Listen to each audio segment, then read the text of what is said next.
much all Italian words are paroxyton, piane, we call them in Italian, which means that the accent falls on the penultimate vowel, whereas when the accent falls on the last vowel and it's hence visible, orthographically spelled, they are called tronche or occiton in English. So perché, così, però, they are called tronche in Italian and occiton in English, and the accent, if it falls on the last vowel, will be visible, will be actually spelled. Although in the Ricordi editions it will be spelled wrong 99% of times, because they will always write perché with an open accent instead of a closed one. For some reason they just use one, and we have just two, so it wouldn't be hard to use the right one. But anyways, so if it falls elsewhere in the word, it will pretty much for sure fall on the penultimate vowel, okay? But it can also fall on the pre-penultimate vowel or on the pre-penultimate vowel, but that's very rare. You need to know where the accent falls, because when you know where the accent falls, if the vowel is an E or an O, it could be open, but only if it's strong, it could be open. So in a word like certo, the E of certo, or the E of sempre, or the E of meglio, or the E of bello, whatever, can be open only because it's strong. Whereas, for example, in the same word, sempre, certo, the final vowels, they're still E's or O's, but they are weak. So for sure, they cannot be open because they're weak. So the rule is that if a vowel is an E or an O, and it's the tonic one, it's the one where the accent falls, it could be open. Not for sure, but it could. If it's not the strong one in the word, if it's not the tonic one, 100% it must be closed. Which is why when I'm reading a text for you, you will only and always mark the open vowels whenever I will mark them open. And you will know by default that every other single vowel will be closed, will be barely perceived. Okay? And you know, of course, that you only have the option of opening and closing for the E's and O's, okay? For the E and O. Because A is A, is E. Okay. So you will only mark the open vowels whenever I spell them open, and then you will mark the mandatory doublings whenever I enhance them for you. And you will put the spare consonant that I'll give you at the end of the preceding syllables. Like, for example, if I say tu, okay, you will have to double those T's at every single repetition, because those twos, tu, they are divided by question marks, so by punctuation, by musical pauses, so they respond to a number of rules about doubling. But you will mark, in order to remember that you have to double the next consonant that you have coming up, you will mark the spare consonant I'll give you at the end of the preceding one. So you will mark your score toot, toot, toot, toot, toot, toot, toot, toot, toot, toot. You will be ready for the doubling that's coming. Because historically, the doublings, like when you say a casa, historically, the doublings come from a consonant that is orthographically not there or not there anymore, but it keeps its strength. So the full form of a casa would be ad casa, but the D of ad falls before the C, but it keeps its strength in the speech. So instead of ad casa, you will have written a casa, but you will not pronounce a casa. You will pronounce a casa, because the strength of the D that disappeared from the side will still be there. Can you still hear me? All right, it's all good? Yes. Okay. I can hear you. So that's why you will put it at the end of the preceding syllable. So you will remember open vowels, mandatory doublings, okay? And you'll know for sure that if I have given you a mandatory doubling, that will be very audible in your singing, or if there is an orthographic doubling like bello or I don't know, whatever. If I did not give you a mandatory doubling, the consonant will have to be absolutely plain and smooth. And I encourage you, when you repeat what I'll be reading for you, to really parrot, to really imitate what I will be doing in the reading, in an appoggiato and cantillation, and in a very smooth and legato voice, okay? This area is mostly for audition, for recordings, just show.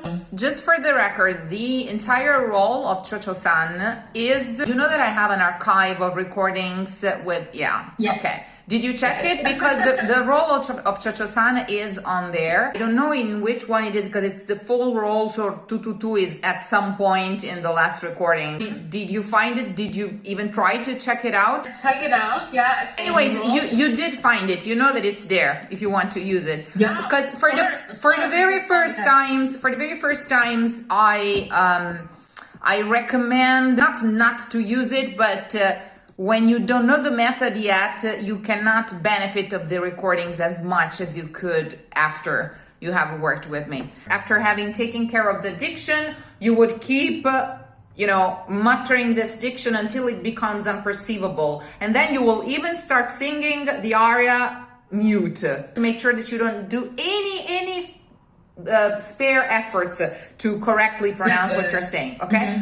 But now what I want you to do is the TV trick that I've said before, okay? You are the TV announcer, you are the voice, you are the real thing, and these lyrics we've just worked upon are like super impressed titles running before you. They are not with you in your studio, they are not in your body, they don't belong to you, you are projecting a light, and they are some sort of filters that you put in front of the light in order to obtain an effect, but they are far away from you, okay? So you have a plain, smooth source of sound, and these super titles give a form to who's on the other side to this flow of sound. So, tu, tu, tu, tu, tu, tu, tu, piccolo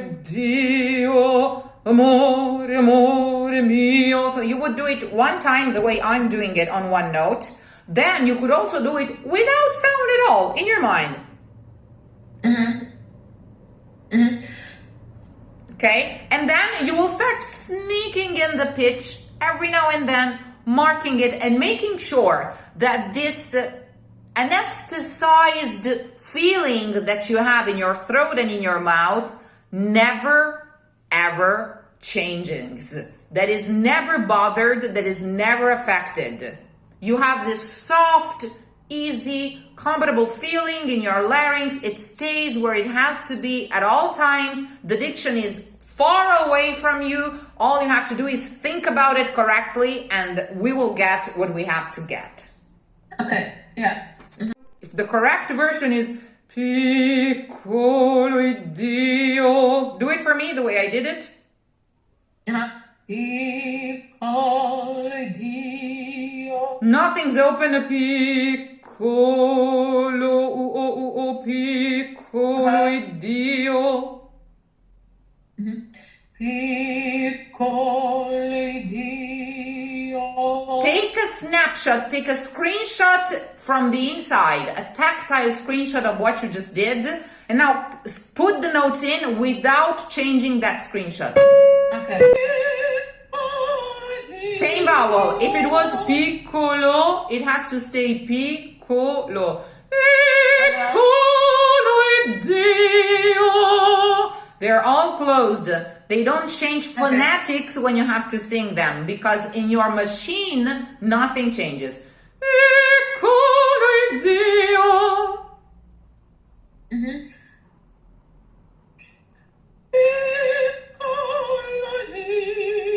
Double D in Dio. Piccolo Dio, piccolo Dio, screenshot. Piccolo Dio, screenshot.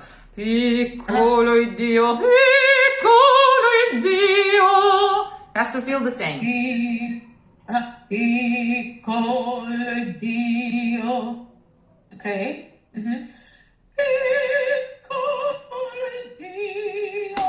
Perfection. Yeah. Amore, amore mio, amore, amore mio, amore, amore mio. No, it's really closer to a U. Amore, like in French. Amour, amore, amore, amore, amore, amore. For some reason, amore is the most common word in Italian. Everybody knows what it means. Everybody says it, but it's pronounced so wrong. It's amore, amore. No M, very closed O. Amore, amore. Amore, amore mio, amore, amore mio. Amore, amore mio. Bravissima. Fior di giglio e di rosa. No? Fior,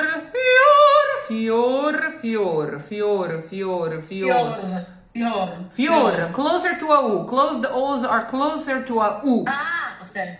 Fior di giglio. Until you get adjusted to it, in order to remember that your closed O is derived, in fact, etymologically derived from a U, you can mark a small U on top of the closed O's. Fior. So you remember that you have to give the command of a U, not of a A. Fior di giglio e di rosa. That's open, so that's an A. And in fact, in top of the open ones, you can mark an A if you want to. But on top of the closed ones, if you do not remember to actually close them, you can put an U on top of the closed O's and an E on top of the closed A's. If you have the feeling that you want to open them. Fior di giglio e di rosa. Fior di giglio e di rosa. Legato, one more time, spoken. Fior di giglio e di rosa, fior di giglio e di rosa. Now do exactly what you just did and leave your mind alone singing the melody. Okay.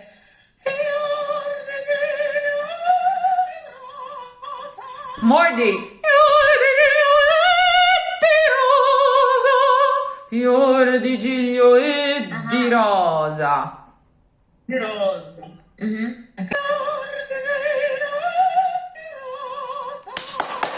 Bellissimo. Non saperlo mai, non saperlo mai, non saperlo mai. One vowel for every ball on the score.